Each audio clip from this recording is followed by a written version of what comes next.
Welcome to the Athletic Fantasy Baseball Podcast presented by Topps. Check out Topps Project 70, celebrating 70 years of Topps baseball cards. I'm Derek Riper, joined today by Al Melchior, and this is the final FAB episode of the 2021 season, the last run going down about 12 hours from the time of this recording, and we got a few people joining us live on YouTube. Good morning to those of you who decided to get up early on this very last FAB Sunday of the year. Al, I can't believe it. This is it. This is the last one. I feel like this show is like a year-round show in my head, and I'm both sad but relieved that we kind of get a break to pull back and look at what went right, what went wrong, and see how this whole thing plays out over the final days. I'm curious. Do you have any championships hanging in the balance here these last few days? One, which it's the CBS AL only experts league where I've been in first for the bulk of the season with like a double-digit point lead, and over the last couple of weeks, Mike Gianella's been slicing into that lead very gradually and steadily. So I feel like it's not entirely safe. So I think it's fair to call that one in the balance. I think Tout Wars, where I've been in second, I think Alex Fast is running away with that one. So yeah, that's pretty much all that's left for me. How about you? I've got two keeper leagues. One is a deep mixed league that it's been about it's actually a 4-team battle for the last, like 8 weeks. And I've got the lead entering Sunday. I don't feel like it's particularly safe. Ian Kahn and Dr. Thomas Scott, who you've heard referred to probably on Under the Radar a few times, they co-manage a team that's in second. Ryan Eisner used to work at RotoWire, is chasing us down. He's right there, I think, in third. Nick Schlane's in fourth. All those teams are contending, so that one's not settled. Small lead, lots of standings points that can fluctuate. And then I've got an AL-only keeper league where I'm about 4 points off the lead, where I think there's a chance I could win, but I'm probably 20% at best to actually pull it off, even though I'm sitting in second there. So it's weird. It's turned out to be a good year for me in keeper leagues and not as good of a year in redraft. I think it's just a random occurrence. I don't think there's any particular reason why it played out that way, but at least if you're having success in one area, that offsets some of the disappointment in the others. So hopefully everybody out there trying to contend for a title can make the right adjustments and either hold on to keep the lead or make that late maneuver to get there. And yeah, good morning to Keith75 Monty. I know you're one of the loyal listeners of the live version of this show on Sunday mornings. So we're going to do the same thing that we've done the last couple of weeks. Al, I came up with this idea when I was solo a couple of weeks ago, and I feel like it just adds a little something, at least visually, to the stream. So if you're watching the stream, you'll get to enjoy the much larger picture of the RotoWire projected starters grid as we talk about starting pitchers, because at this point in the season, it's so much easier to just go team by team and kind of look at matchups and figure out if there's anything of interest there, even if it's more of a flyby sort of comment. So we go from A to W. It's not A to Z, A to W, Arizona to Washington. That's the order of the grid. The Diamondbacks this week are where we begin. They are on the road in San Francisco, where, as you can see on the screen, there's some highlights this week. Players in gray are not available in the 12-team league that I have the grid configured for, so that's not any sort of like universal roster rate or anything like that. It's just kind of a loose indicator of who might be available and who's more likely to be rostered. You can look at gray names and be intrigued by them just the same. But I don't think I have much interest in any of the Arizona starters. It's interesting to me, however, that Zach Gallen is out there in some shallow leagues. I do still have interest in Zach Gallen in the rare leagues where he's available, because he avoids San Francisco at the beginning of the week and he catches the Rockies at home for a series where I'm just kind of excited about Arizona in general. I mean, we're going to talk about a few relievers along the way, and if you're looking for saves, JB Wendelkin might get a save or two in that last series of the season. At least on that Saturday where Zach Gallen is pitching, I feel pretty good about the D-backs. Well, who's going for the Rockies? Because I worry that maybe there'll be some laughers in that series. Your guy, Antonio Senzatella, goes to Chase Field for Colorado. All right.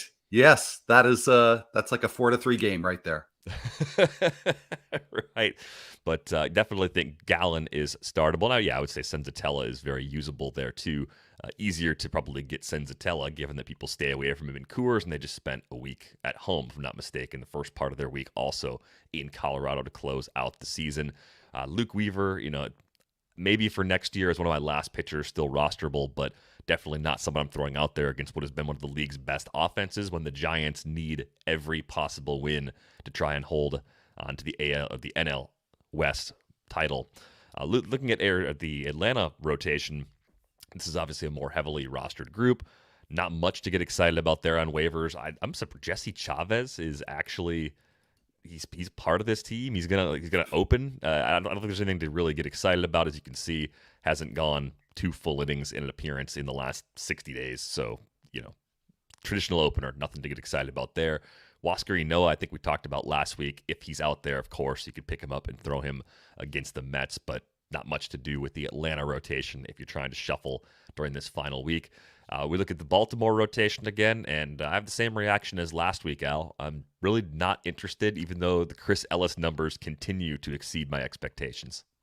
Yeah, no, I'm definitely avoiding it. Unfortunately, John Means gets the Blue Jays in Toronto, so I don't know that that's an automatic sit, but definitely I'm not going out of my way to shoehorn Means into my rotation, and of course he's not going to be a waiver or FAB option. So of everybody else that's out there, I mean, Zach Lowther is coming off a very good start, but we actually talked about this. I talked about this with Michael Beller on Fantasy in 15, and versus Boston, not what you want to see for that follow-up start. No, definitely not. Looking at Boston, you've got Tanner Houck getting a start over the weekend at Washington. I'm actually surprised he hasn't given the Red Sox more innings because he seemingly passes the tests that they give him, and they've had a need in the back end of the rotation.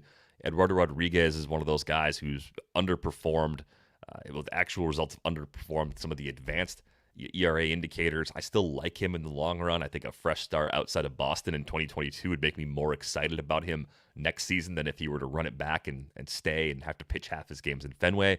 But that's all kind of a long-winded way of saying I think there's a pretty clear path for Tanner Houck to be in the rotation next year as well, and I feel just fine about throwing him on the road against the Nats, even though Juan Soto is playing at an extremely high level right now. I still think it's a pretty top-heavy Nationals lineup that overall is one that I'm not necessarily steering away from. Yeah, well, the Nationals rediscovering Esky magic. I have no counter. There is none. But yeah, no, there's nobody in this rotation that I'd be avoiding this week, including Rodriguez. I think these are all starters that are good to go. Yeah, if any one of Nick Pivetta or Erod happens to be out there, you can actually throw them. It's going to be at Baltimore for Pivetta, at Washington for Eduardo Rodriguez.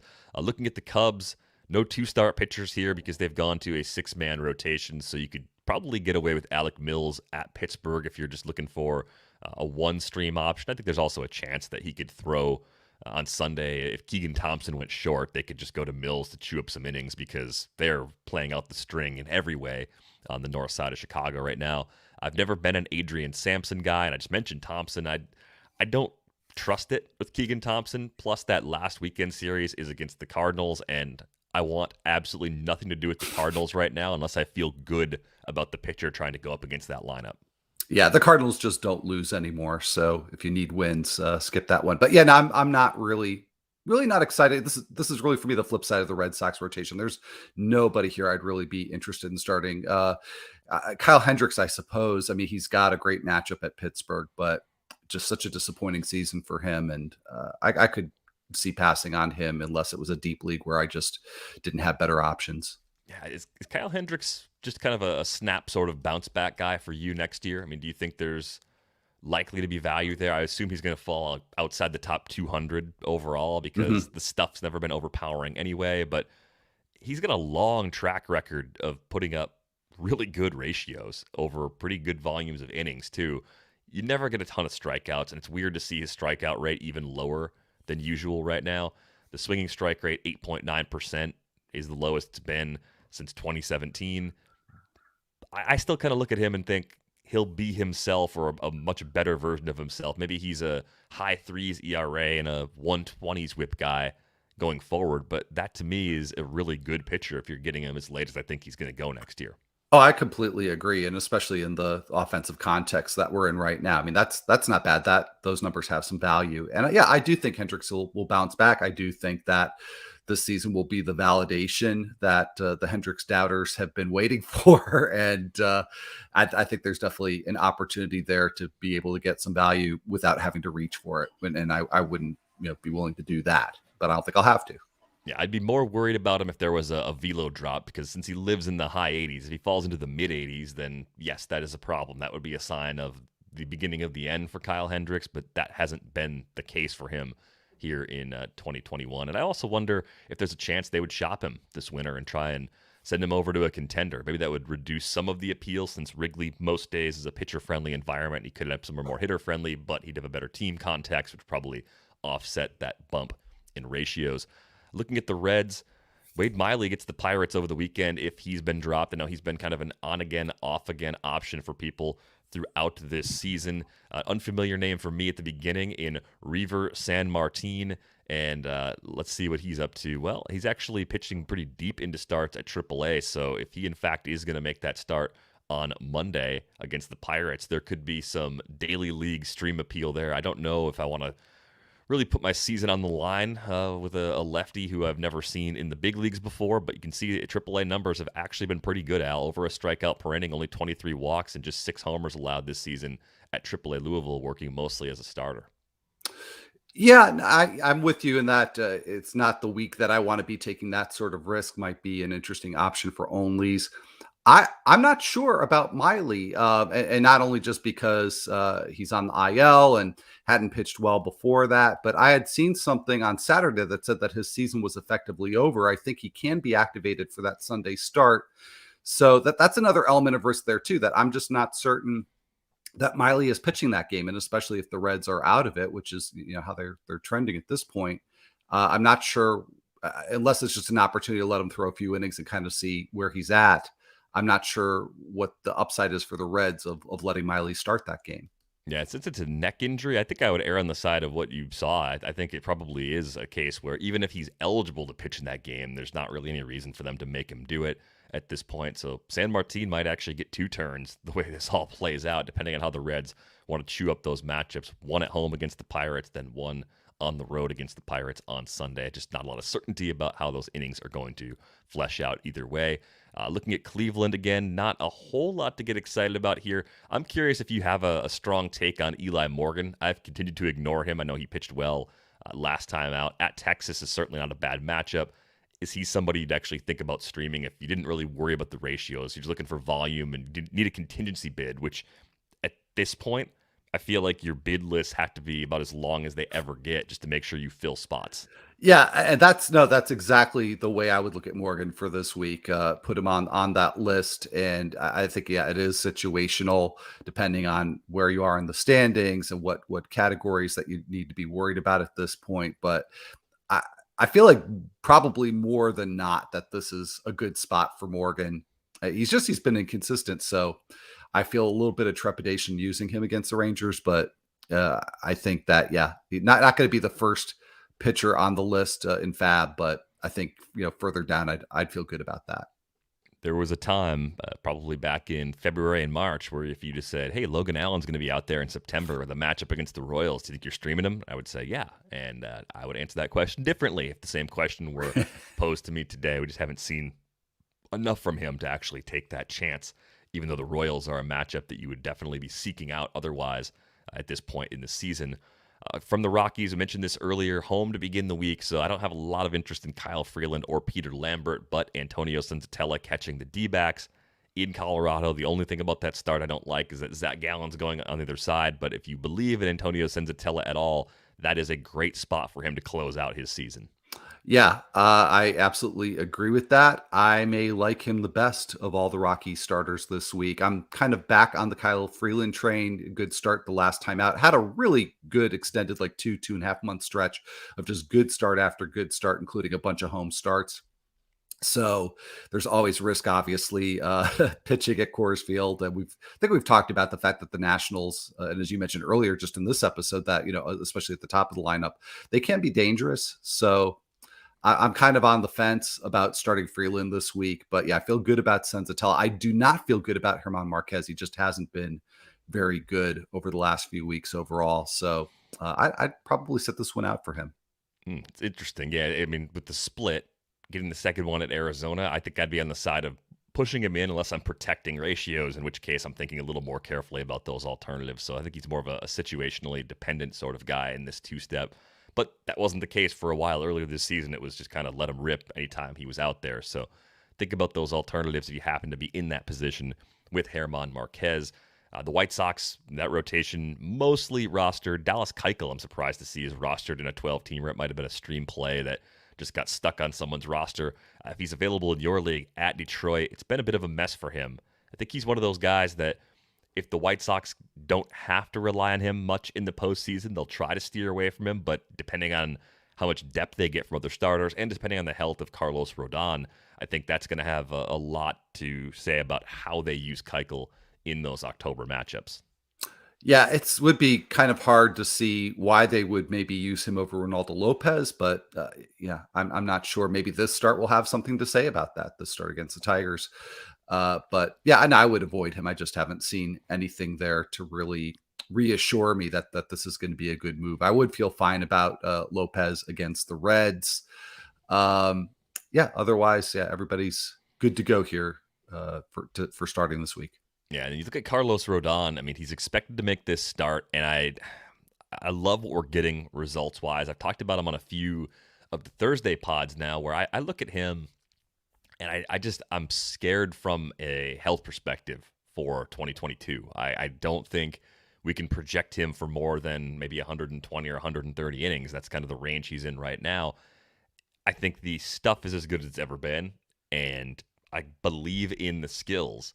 But trying to balance out the great skills with the kind of below average projection for a workload, and given that he's had multiple arm injuries in the past, I feel like that only heightens the risk on him.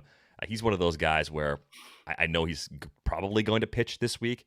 I would probably look somewhere else if I could, even though the setup is good, because they have no incentive to push him any harder than they need to, right? I mean, if he has any sign of fatigue, if he has anything that doesn't feel right, if the velo looks like it's not where it needs to be, I think they're going to be really quick with the hook in that matchup for him against Cincinnati.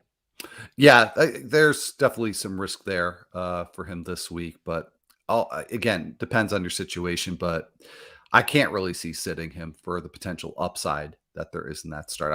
I think it outweighs whatever risk there is. All right, let's move on to Detroit. Matt Manning was one of the players we talked about last week. He gets the White Sox twice. Home on Monday, road on Sunday. There's a little 3-game series on the road in Minnesota, sandwiched in between. So we'll see Tyler Alexander go there. We'll see Tarek Skubal make his last start of the season in Minnesota. Any interest in Manning when you think about the White Sox as a team that might rest some of their regular position players, just trying to mix and match guys a little bit to get everybody as fresh as possible for the postseason? Because that matchup would ordinarily scare me away, but given the circumstances, I'm a little more intrigued or a little more willing to take on some risk in certain instances here.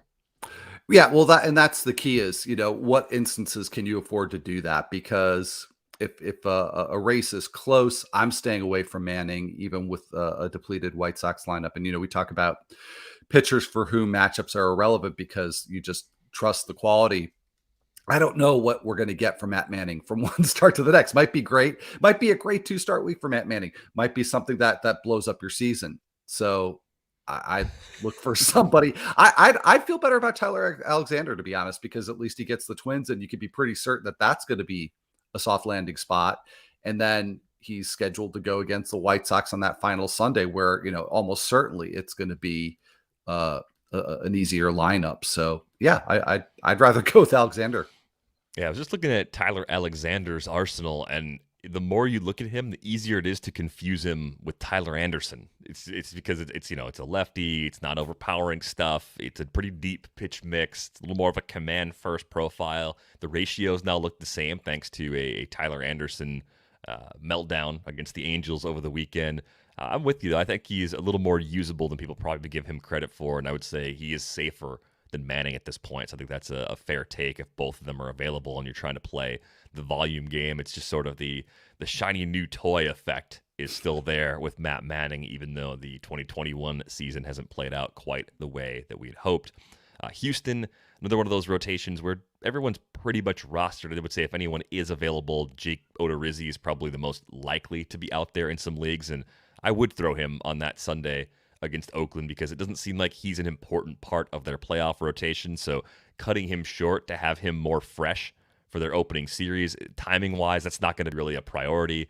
It might be a more watered-down version of the Astros lineup that day, just based on the other factors and if home field in the AL has been decided by then.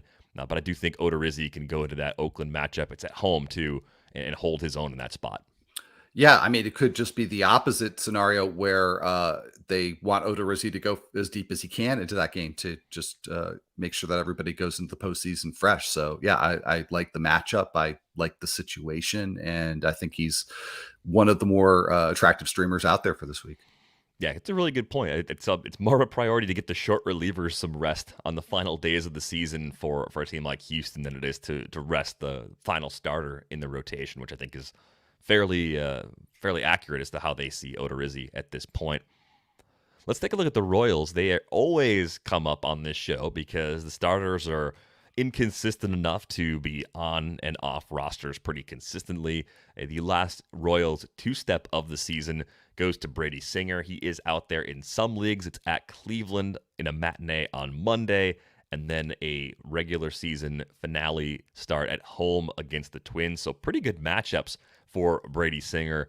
What's the trust level there? Is he a chasing, just a kind of chasing everything sort of guy and someone you'd avoid if you're protecting ratios, or are the matchups good enough where you feel like you can just kind of use him in just about every situation this week? I think, I think probably somebody I would feel pretty good about using in any type of situation. I'm hesitating. You can probably hear the hesitation of my voice just because I've loved the peripherals for Singer. I love them coming into the season. I've loved what he's done this season, but the surface stats just haven't reflected them. I really like both of these matchups a lot, but yeah, there's just that little bit of nagging doubt for me that he'll continue to underperform the peripherals. So, as far as streamers go, I don't know who's really necessarily any safer. We're talking about people who are still out there. So I think given that reality, I'd be pretty confident about going with Singer on these two starts. Singer's underlying numbers this year really aren't bad. They're kind of a carbon copy of what he did in his debut last season, just stretched out over a sample that's about double the size. We're talking about a strikeout per inning guy. The Sierra's a little better than the ERA, so I think we could see a little improvement next year. I don't think he'll cost much at all in 2022 drafts. And I think there's a good chance he's a staple in the rotation for their season because they don't have a lot of other starters knocking on the door as big league ready options in the upper levels of the system right now. Asa Lacy's had some issues with control in the minors, so I don't think he's really a threat to take a spot in the early part of 2022 at least. How do you compare, like, if you look at Singer versus Jackson Kowar versus the more highly regarded Daniel Lynch, do you think there's still kind of a clear gap between Lynch and the other two, or do you actually think Singer might have a chance to be the most valuable of those three pitchers going into next season? I really do think that he has that chance to be the best of the three, definitely in the shorter term and maybe in the longer term as well. So, we'll see. We'll see how Lynch and Kowar do with greater exposure to major league hitters. I mean, obviously the minor league number suggests that they could both leapfrog Singer, but got to see it do it on a consistent basis at the major league level. So we'll probably see that in 2022. But yeah, I like what Singer's shown us so far with that greater exposure. All right, let's move on to the Angels. I'm going to challenge you to say a nice thing about an Angels pitcher. The good news is they do have a early week matchup on the road against the Rangers. The bad news is there might be only one pitcher that you actually feel good about on the Anaheim side of that series. Well, I mean, I'd say I like half this rotation. I like the top half. I like Shohei Ohtani. I like Jose Suarez quite a bit, and I like Alex Cobb. And I like the matchups all week long with three at Texas, 3 at Seattle. So I'm not going to, as much fun as it would be, I'm not going to get on the Packy Naughton or start the Packy Naughton hype train. But I feel good about those top three.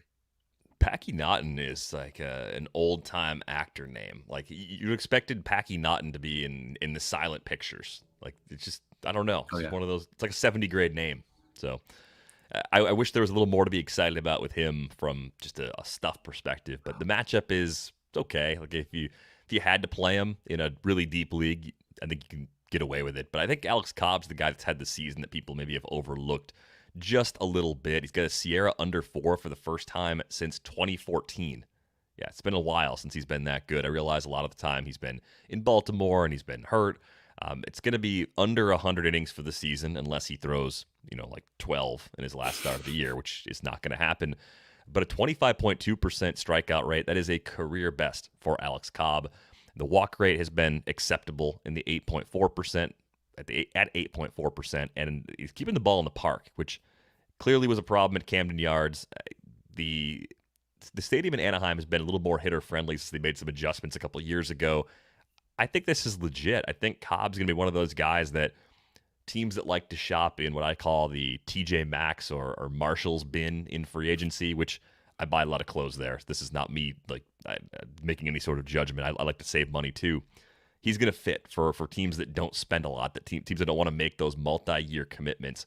And I could see it working out. It's really, to me, it's going to come down more to health than anything else. I know the split change for him kind of comes and goes sometimes, and when it goes, he doesn't really have much to lean on. But I really like what we've seen from him over the course of the season with the Angels. Yeah, no, I do too. But I want to just go back to something very important here that you said Packy Naughton has a 70 grade name. What does that make Jansen junk? 80.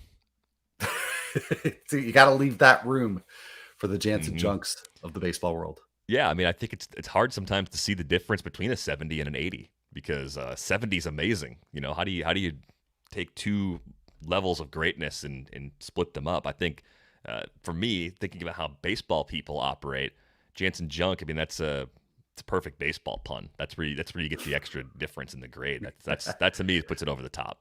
Yeah, even a step above Kyle Lobstein, I say, and for me, that's huge praise.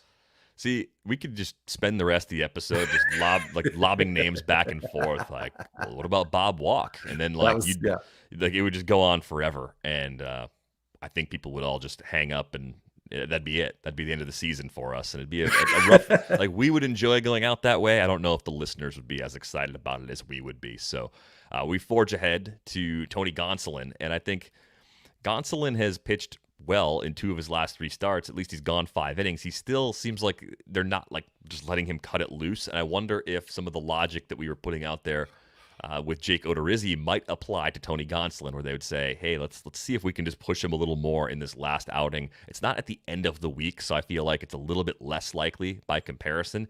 And every game for the Dodgers, just like for the Giants, still matters. So if they see something they don't like, they go to the pen and try to figure it out later. But it's a home start against the Padres, and I'm a lot more excited about that for Gonzalen at the end of September than I thought I would be when the season started.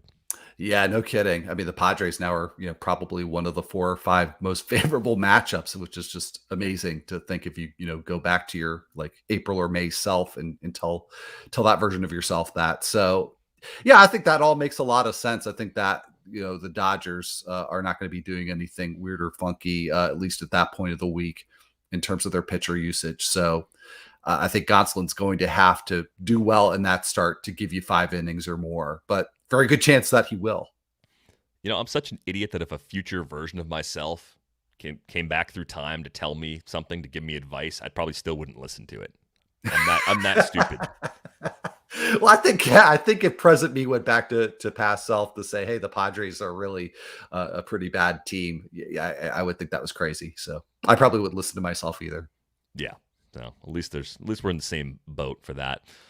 Looking at the Marlins, that's actually a pretty rostered group of pitchers, understandably. I mean, Jesus Luzardo probably still has some availability a few places. He closes out his season home against the Phillies. That game will matter, or probably for the Phillies. At least there's a good chance that it will. So I'm not exactly tripping over myself to throw him out there in that spot, but it could be available nonetheless. I think the other guy that's pretty interesting here is Edward Cabrera. The results haven't been great so far during his rookie season. The stuff does look electric, and I'm just sort of curious, given the issues he's had with control, is he someone you think you'll be taking a late flyer on in 2022, or is he more of a future mixed league waiver wire guy for you, where you just want to see a little success first before you try to stash him away? Definitely the latter. I don't think that we're going to have to worry about having to snag Edward Cabrera in the draft, or maybe he's a reserve round guy if you have a league that's got the reserve round draft.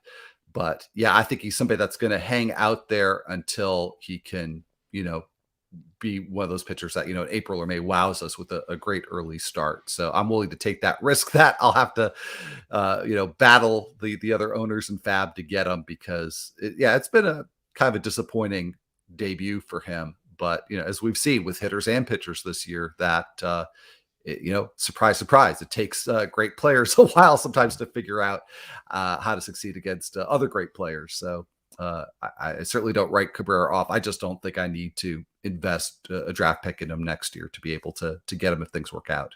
Yeah, say especially in 12-team leagues, I don't think it's going to be necessary. In 15s, you may have to use one of those final picks to actually stash him away, but you're going to want to be kind of careful, play him only for the most favorable of matchups. Unfortunately, you get the benefit of more information. The one thing that I think I care about with a pitcher in spring training, aside from velocity, the more of like the results thing that I look at is walk rate. For someone that's had an issue with walks, if he goes through spring training, throws 15 plus innings, only walks a handful of guys, that actually gives me a little glimmer of hope that problem is headed in the right direction. And maybe in that case, I would be more inclined to take some late shots on him. But I've been pretty disappointed with what we've seen early on, even though I think the long-term future, keeper in dynasty leagues, is still pretty bright for Edward Cabrera.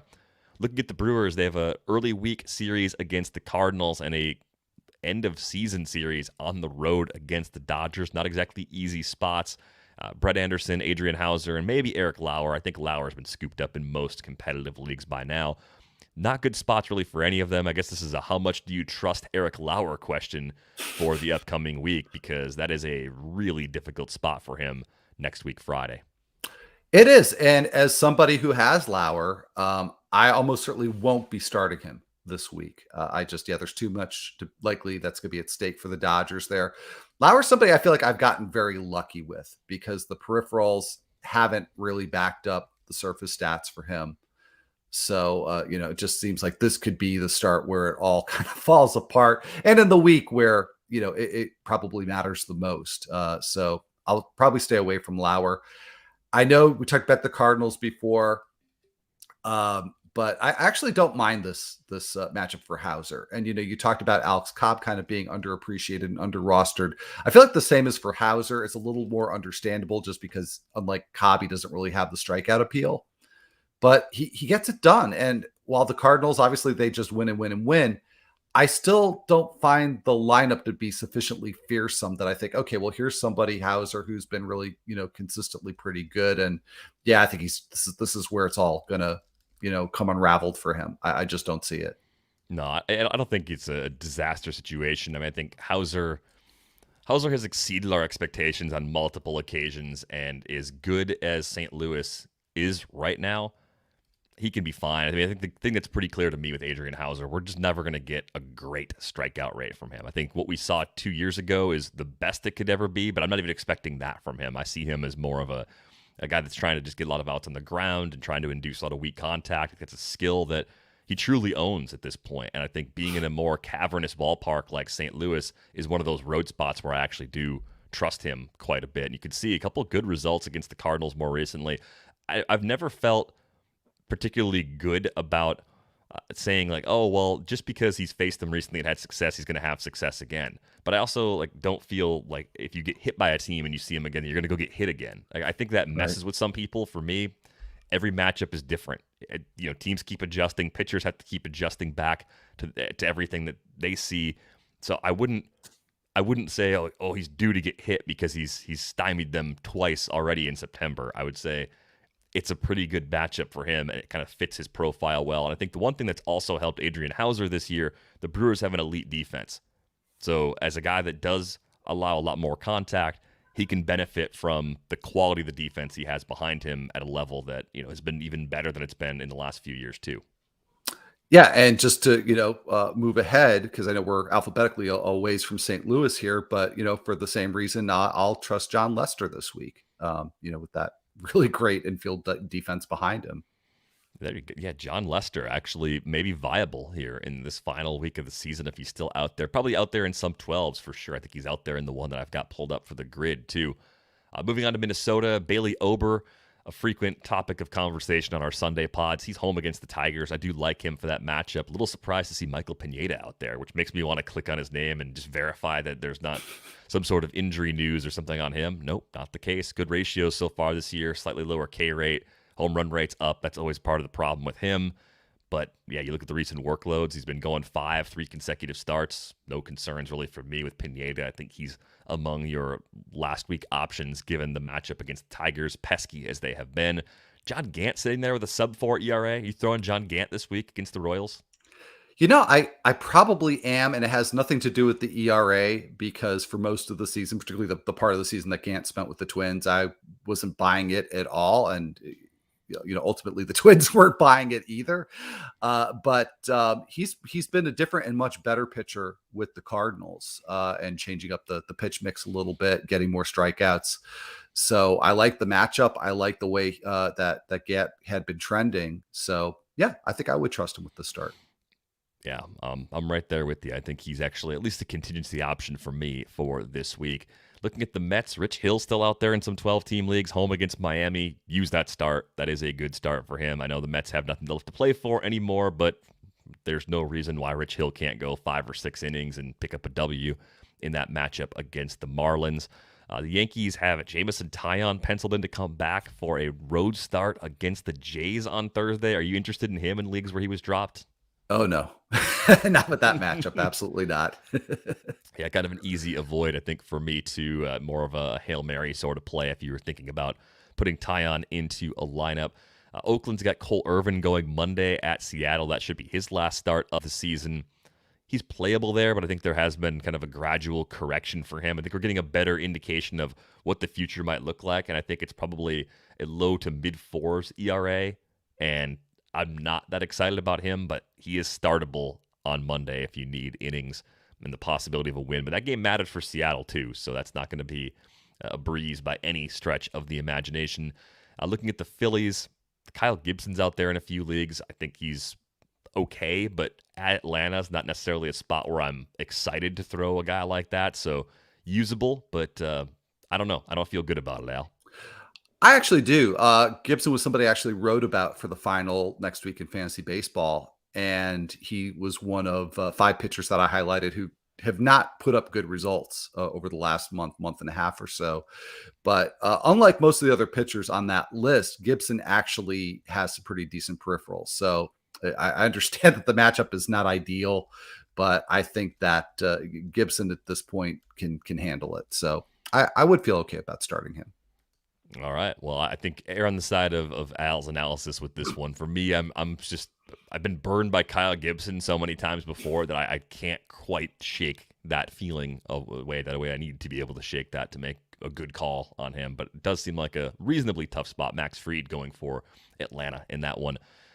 Pittsburgh, wide open in terms of rotation availability, and I think that's for good reason. They do have an early week matchup against the Cubs, and Miguel Hurray is a guy that I like, but he missed time with an arm injury this year, and I think he's more of a 2022 streamer than somebody I'm jamming out there right now. Did go 5 scoreless way back in May against San Francisco. Only went 3 2/3 on the road against the Phillies his most recent starts. I think you have some workload concerns, you have some skills concerns, but a good watch list name for the early part of next season. Is there anybody in this Pittsburgh mix that you're interested in? Well, it looks like Dylan Peters might come back for a start on the final day against the Reds. It's at home. Peters has been pretty good with Pittsburgh. I'm not really looking to stream any of these folks, but Peters probably comes the closest. Yeah, I'm with you there. I think he's probably usable if we can get some confirmation on his availability. Looking at San Diego, I'm not going anywhere near Vince Velasquez. Darvish, Weathers, Musgrove already rostered. Pierce Johnson's an opener, so nothing there. Seattle, Tyler Anderson, who just got hit by the Angels, gets a chance to turn it around before the end of the season. I think I would actually still trust my process. It's like we were saying with Hauser. Like, just because Hauser had success against the Cardinals, that's not necessarily the reason to throw him in that spot. It's more about just the overall setup that you either like or dislike. And I think if you liked Tyler Anderson before he got hit this weekend, you should like him again in the exact same matchup next time around against a very, very watered-down Angels lineup. Yeah, and at home too. So that helps. Certainly helps me with any kind of hesitation that I might have. Absolutely. Mentioned that Giants D-back series at the top of the show. Johnny Cueto gets a turn against Arizona. Any interest in him this week? Yeah, I like the matchup. So he's kind of in that, go back. I don't remember which pitcher we were talking about now, but in terms of, contingency ads, I would add Cueto to that category. And if you look, before kind of the late August slowdown, he was going 5+ consistently. Every start from June 13th through August 8th, Johnny Cueto went at least 5 innings. So for a guy coming back from the IL, he's getting a rehab start too. I don't really worry about the workload, especially in that matchup. I think he's actually pretty usable in this spot. Mentioned the Cardinals earlier. That John Lester matchup is a home matchup against the Cubs. Yeah, please. You can throw John Lester there. Jay Happ against the Brewers and Miles Michaelis against the Brewers, also at home in St. Louis. I assume they're in play for you as well. Not Happ. It just feels too risky for me. But Michaelis, I think, with that game being at home and for all the same reasons that I cited for Lester, that I think he can, keep the ball on the ground enough to get that defensive help. I like Lester better, but I'd feel okay about Michaelis too. Moving on to the Rays, Drew Rasmussen might actually make 2 starts. That's a really tough 2-step going out, though, at Houston and at the Yankees. Houston, trying to, again, make a push for home field. To do it, they have to do really well in the series against the Rays, since that's the team they're chasing. So that could be a great series, depending on how things break. And the Yankees, they might be battling for an AL wild card on the very last day of the season. Both of those starts are on the road for Rasmussen. As good as he's looked so far, he's one of those guys that I would be very, very careful with because of the matchups and the context around those games. The only thing I'll say, because I agree with you, but I'll just say that he's had, I think, a couple of starts recently against the Blue Jays where I've said this very thing on Fantasy in 15, and then he's come out and put up the exact same line that he seems to put up against every other opponent, which is 5 innings, 4 hits, 1 or 2 runs, 3 strikeouts, maybe 1 walk. So it wouldn't shock me if he put up 2 more of those this year, but I'm not willing to take the chance on it. Yeah, pretty risky unless you're in a situation where you just don't care about your ratios at this point and you're just chasing volume.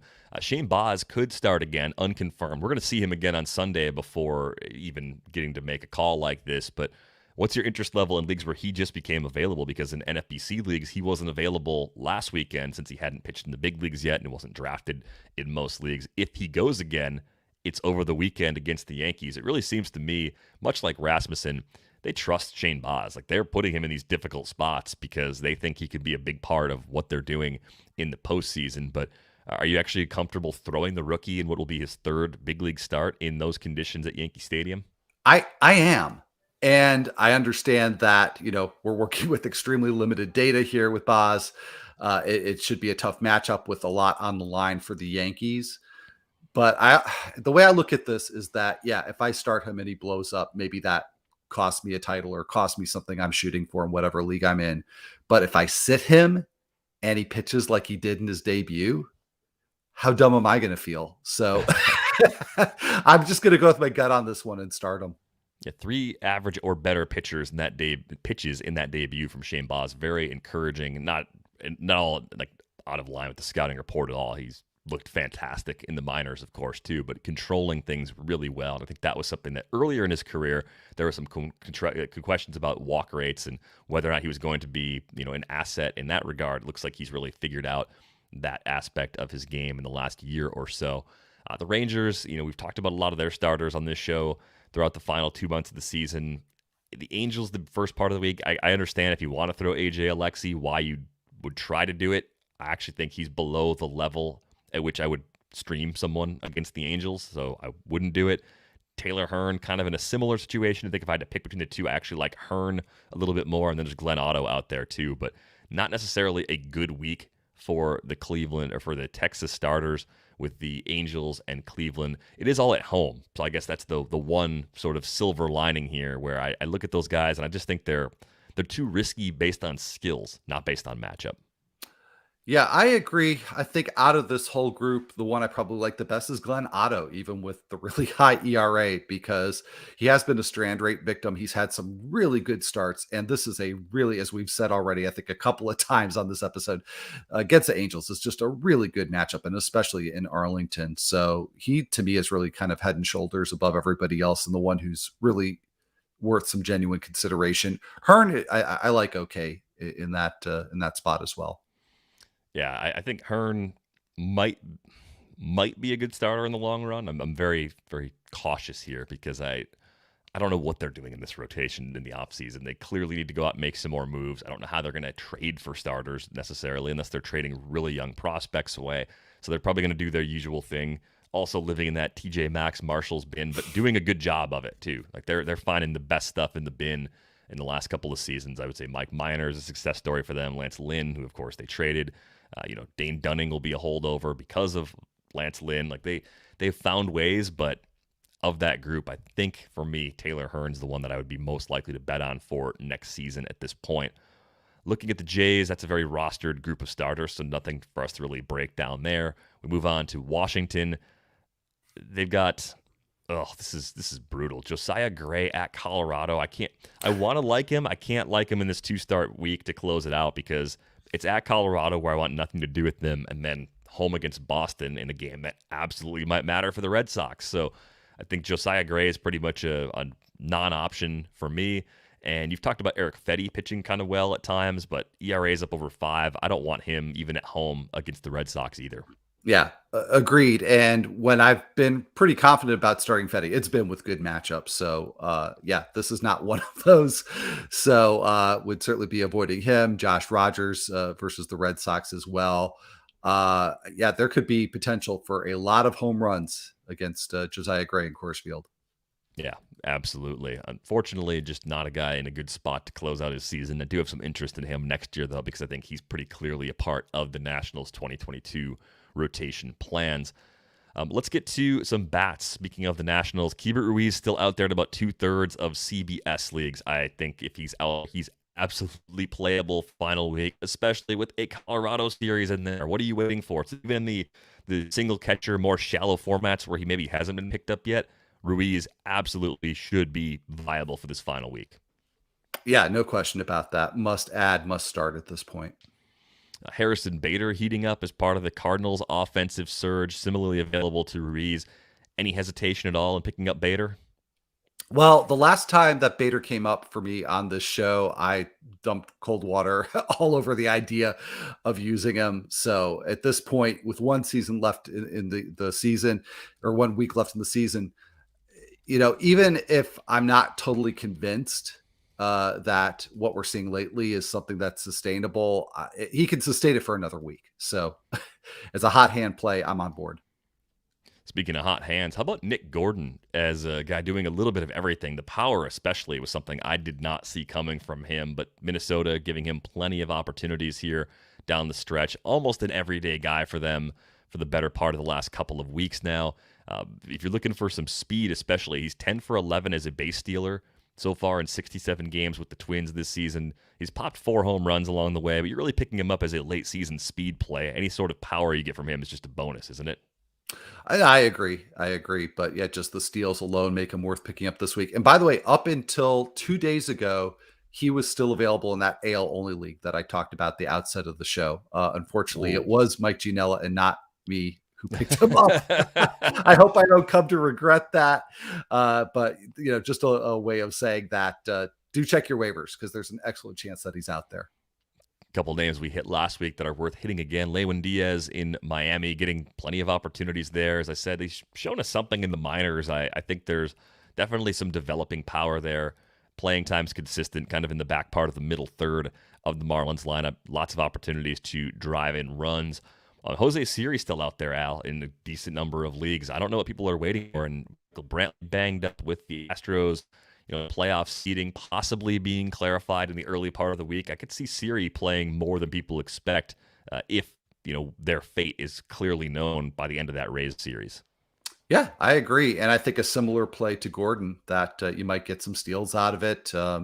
some surprising power from him too. So I agree. Maybe not 12-teamer, probably not 12-teamer, but anything deeper. It's time, or you're out of time.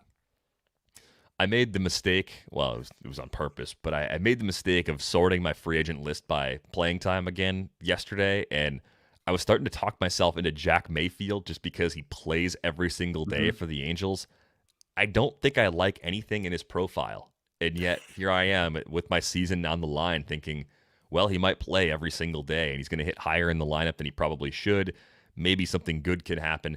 Do you have any other players like that where you're looking at him and saying, I don't even really like this guy, but volume is everything during the final week with so many teams possibly resting players, guys being banged up, all these extra little variables that pop up this time of year? Well, I'm going to go back to the Angels lineup, which feels like a weird place to pick two hitters, given that collectively they're not hitting. But Phil Gonzalen, who actually hits higher in the lineup than Mayfield does. I like the skill set a little better, and he's very widely available still. So that's the first name for me that comes to mind. And actually, I want to take another look at who's pitching against the Angels, because I think Mayfield at least does hit lefties with some power. So maybe that start against Taylor Hearn. Let's see, the Mariners must be throwing at least.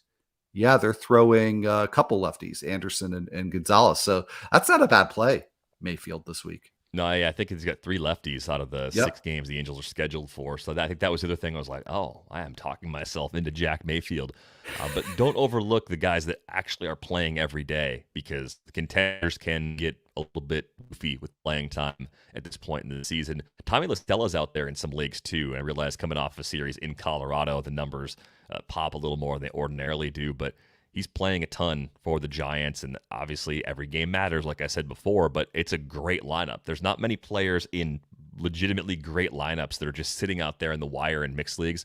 La Stella's on that short list. Yeah, and there's skills there. So that's a great call.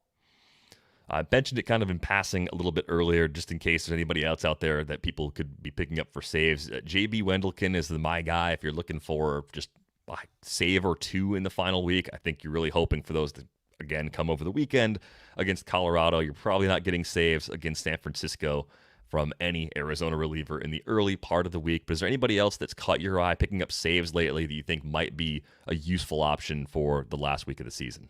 Well, Wendelkin really was the one that was on my radar, just because if you look at any other situation where there's somebody who's out there in a lot of leagues, they're in a save sharing situation for the most part. So perhaps Michael Givens. I've been a little surprised at the roster rates for Kyle Finnegan.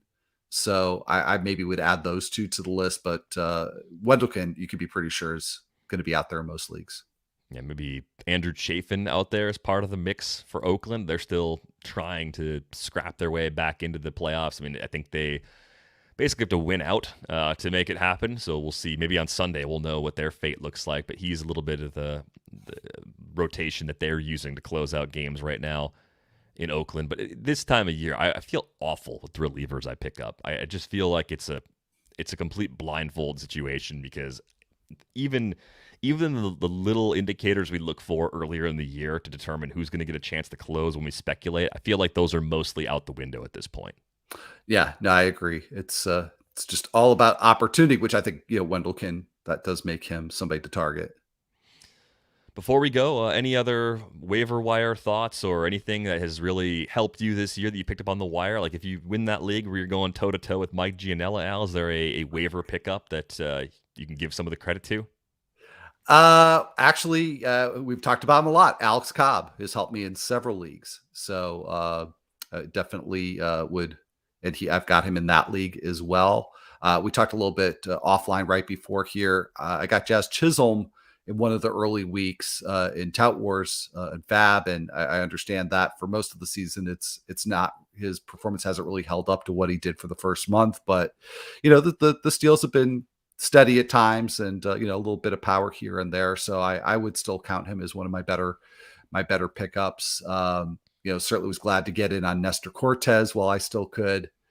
So those are some names that stand out for me.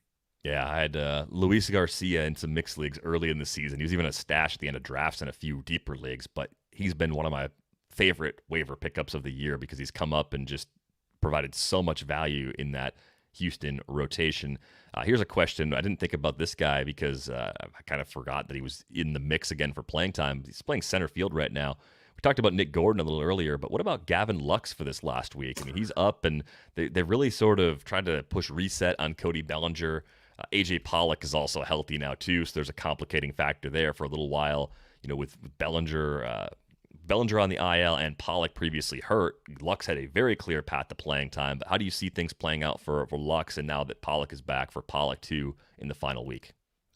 Yeah, I think that complicates the situation a little bit, but I think that Lux has hit enough while being given the opportunity that he's still worth the shot in like 14, 15 teamers if he's still out there. Yeah, I think they both bring enough ceiling where you want to take that chance in deeper formats. I think they could take playing time away from each other enough to where, like in a 10-team league, you probably have better, higher volumes available. But thanks a lot for that question, Keith75, Monty.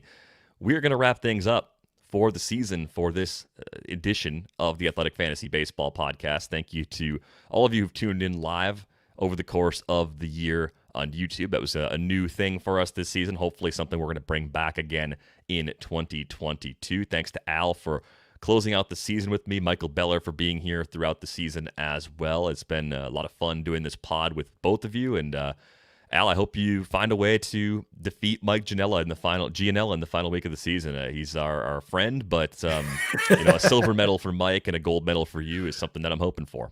Well, thank you. If I do manage to stave him off, I will give you some of the credit.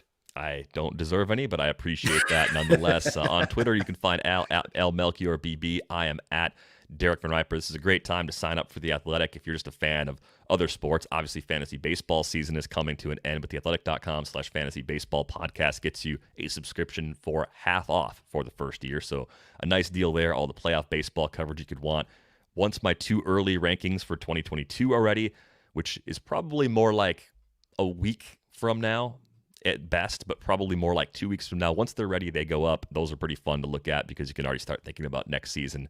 Never too early to do that, but good luck to everybody out there competing for titles again. That's going to do it for this episode of the Athletic Fantasy Baseball Podcast. We are back with one more Under the Radar on Tuesday.